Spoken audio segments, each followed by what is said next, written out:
bonjour et bienvenue dans ce nouveau numéro du Club Éco, la tribune Objectif Aquitaine. Un Club Éco un peu particulier, s'inscrit dans une journée un peu particulière. C'est la première édition du Forum Smart City Bordeaux. Aujourd'hui, je reçois Gilles Béraud. Gilles Béraud, bonjour. Bonjour. Alors Gilles Béraud, vous êtes le président du comité 21, vous allez nous expliquer ce que c'est, et aussi le président de l'ACID. Vous allez nous expliquer aussi ce que c'est. Allez, comité 21 déjà pour commencer. Alors, comité 21, c'est une association qui existe depuis 20 ans, qui a la particularité d'être multi-acteurs. Il s'intéresse au 21e siècle, donc la feuille de route développement durable. Donc, on a 475 membres, on a une cinquantaine de départements, 20 régions, la plupart des grandes villes, la moitié du CAC 40, grandes entreprises publiques, privées, etc. Et des ONG et des centres de recherche. Donc, c'est une assez grosse organisation. Notre objet, c'est de mettre en œuvre le développement durable, de le développer à la fois dans une vision, mais aussi très concrètement dans des boîtes à outils. Je me trompe ou vous avez fait le job quand même ces dernières années? J'ai l'impression que les collectivités, on s'est mis en ordre. Non, mais on a fait une partie. On a fait une partie, je crois que la prise de conscience est là. Il y a 20 ans, au moment de Rio 92, on découvrait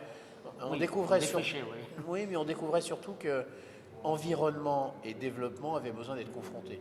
Protection de l'environnement sans prendre en compte le développement de l'humanité, c'est un problème, et inversement. Donc on a inventé le développement durable. On avait beaucoup opposé jusqu'à maintenant. Oui, on les a opposés, mais je crois c'est un peu derrière nous. C'est comme la question du climato-scepticisme. Il y a des sujets qui sont derrière nous. Maintenant, la question, c'est comment mettre en œuvre les actions, et c'est notre enjeu à nous en tant que comité 21, mais c'est l'enjeu de la société, c'est passer de ce qu'est de l'invention de solutions à la généralisation de ces solutions. Donc c'est un enjeu extrêmement compliqué. C'est un grand chantier. Et c'est un enjeu aussi face à la COP21, cette conférence mondiale sur le climat qui arrive à la fin de l'année. Et donc c'est pour ça que le Club France Développement Durable, qui est piloté par le comité 21, qui regroupe plus que des plateformes et des réseaux, a focusé toute son énergie, tout son sens sur le fait de dire on a besoin de solutions. Et les solutions qui existent, il faut qu'on les fasse connaître. Donc on a réservé le Grand Palais et on va faire une exposition universelle de toutes les solutions des collectivités, des entreprises, des associations au Grand Palais pendant une semaine, du 4 au 10 décembre, pour montrer à la société qu'il y a des solutions. Maintenant, il faut les mettre en œuvre, les utiliser. Oui, bien sûr. Alors ça pose des problèmes de financement, des compétences, ça pose beaucoup de questions et d'acceptabilité. D'ailleurs, on a des habitudes. Et donc, pendant une semaine au Grand Palais, on va pouvoir voir dans l'esprit d'exposition universelle qu'il y a des solutions qui concernent la mobilité, l'habitat, l'économie, l'énergie, les loisirs, et qu'on est capable de le faire. Et c'est vraiment aussi une réconciliation avec l'avenir qu'on veut mettre en œuvre. Donc ça, c'est tout ce travail que fait le comité 21 à l'international, mais on continue aussi à travailler beaucoup sur la concertation, sur l'agenda 21, sur les plans de climat territoriaux, sur tout ce que sont ces boîtes à outils pour que cet enjeu important qui est de rendre responsable, durable l'économie et de rendre responsables, durables les territoires, puissent accélérer leur développement et en plus en se rendant compte que c'est souvent dans le frottement entre les collectivités et l'économie qu'existent les problèmes, mais aussi les solutions. Et dites-moi, avant qu'on parle de l'ACID, c'est COP21, vous pensez qu'il y aura un avant et un après? Je crois qu'il y a une double question dans ce que vous dites. Il y a l'échéance mondiale. Il y aura forcément un après Paris 2015. On est en la fin de négociation. À Paris doivent se prendre ces décisions. Il y a des décisions qui doivent prendre, oui. Mais en France aussi, je suis convaincu qu'il y aura un après COP21. Je crois qu'on n'a jamais eu un événement de ce type en France, de cette ambition-là. Il y a une effervescence incroyable qui est en train de se passer partout. Tout le monde veut participer, contribuer, du citoyen à la grande entreprise, à la collectivité. C'est poussé fortement par l'État, parce que le président de la République en a fait le sujet prioritaire de ses vœux, ce qui est très très rare qu'un président de la République s'investisse aussi tôt à l'avance. Voilà. Et aussi, ils ont décidé que le climat serait la grande cause nationale française cette année.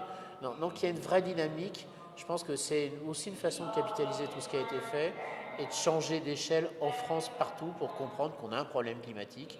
Il faut qu'on en fasse une opportunité de transformation de la société, ou plutôt d'accélération de la transformation de la société. Et c'est aussi pour les entreprises une opportunité, puisque quand on parle d'adaptation, quand on parle d'émissions de carbone diminuées, on a besoin de solutions techniques, on a besoin de comportement, on a besoin de financement. Il y a des opportunités de business et de création d'emplois, et ce serait pas mal que les entreprises françaises, que ce soit les très très grands qui sont leaders sur leur marché, ou les petites startups innovantes, elles comprennent qu'il y a un train qui est en train de passer et qu'il faut le prendre, parce que de toute façon il sera pris. Ouais. Un mot sur l'ACID. l'ACID est aussi l'association. Après, vous allez nous dire avec l'association. quelle casquette vous êtes venu là, mais l'ACID. Les deux, je suppose. Oui, enfin, bon, d'abord ACID, c'est aussi une association qui est plus récente, elle existe depuis 2000. Nos sujets, c'est communication, Internet, nouvelles technologies, c'est transformation de la société. C'est une plus petite association qui organise différentes choses, qui a beaucoup travaillé sur les questions Internet numérique. Et on a eu l'envie en 2003 de créer une université d'été. Vous savez, c'est ces moments où on prend le temps de rencontrer, discuter, de se ressourcer aussi. Ça, en fin d'été, là, juste avant de retourner dans les bureaux et de remettre l'énergie, on a créé ça dans le sud-est. Il a été beaucoup de questions de logiciels libres, il me semble, non ça a été Voilà, on a eu des périodes de logiciels libres. Là, en ce moment, on est plutôt sur des questions d'imaginaire, c'est-à-dire de dire arrêtons la culpabilisation dans la communication. Comment on va passer, on va créer de l'envie, quoi. Voilà. Donc ça, c'est notre sujet en ce moment. Donc c'est tous les étés, ça dure 2 jours. C'est 25 et 26 août cette année, donc ce sera la 13e. Ça a été 9 ans dans le sud-est, ça fait 4e année que c'est à Bordeaux. C'est des cycles de 3 ans. Beaucoup de Bordelais. On s'habitue, c'est bien. Oui, la bien. ville, l'agglo, le département, la région, les acteurs publics, privés ont envie que ça se passe là. Nous, on est assez contents de venir là. On a un nouveau lieu cette année qui nous plaît beaucoup. Qui est où? C'est un scoop, je ne l'ai pas encore dit. Ça va être les Douves. Vous savez, c'est un nouveau lieu à côté du marché des Capucins. Là, les travaux sont en train de se finir. Incroyable. Oui. C'est un magnifique lieu. Ça va surprendre beaucoup, même des Bordelais. Oui, c'est un très très beau lieu. Je pense que peu de gens connaissent ce lieu. Ça va être magnifique. C'est juste adapté. On va aussi faire un hommage cette année à Ourtin, parce qu'on pense que ça fait 10 ans que ça s'est arrêté, c'est dommage. C'était un de mes inspirateurs en inventant cette université. Marcel Desvergnes, notamment. Ça a été une vraie inspiration, et je trouve que ce qui s'est...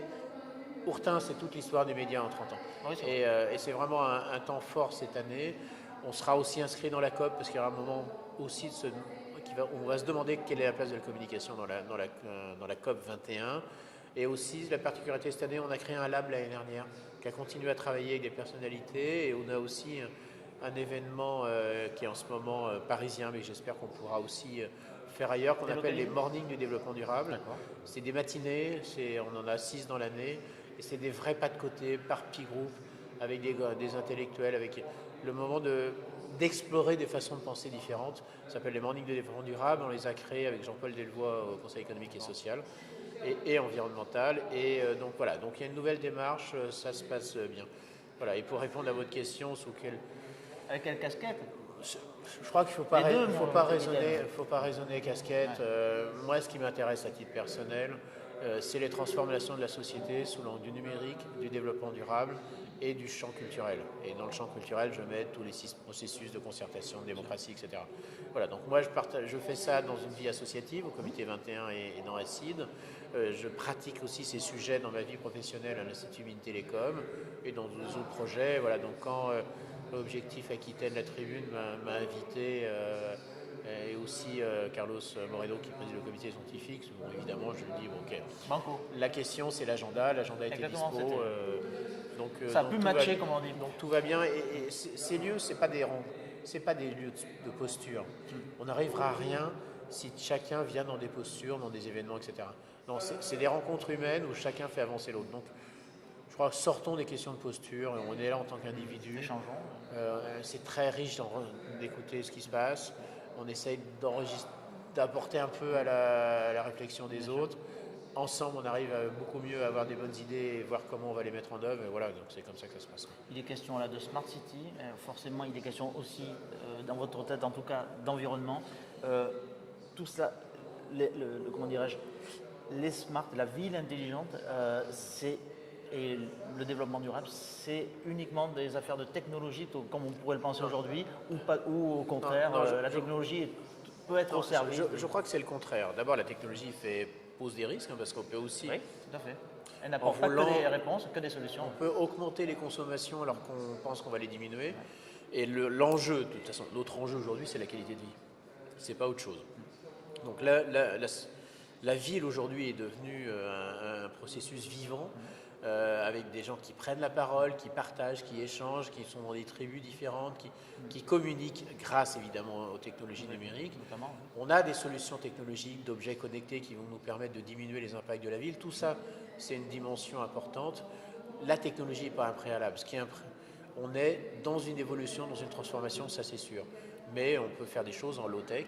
La Smart City, elle peut être aussi low-tech par moment, surtout la technologie doit accompagner et pas le contraire. Merci Gilles Béraud. Merci. De nous avoir accompagnés quelques minutes pendant ce Smart City Bordeaux. Il ne me reste plus qu'à vous dire au revoir et vous donner rendez-vous pour le prochain Club Éco de la Tribune Objectif Aquitaine. Au revoir.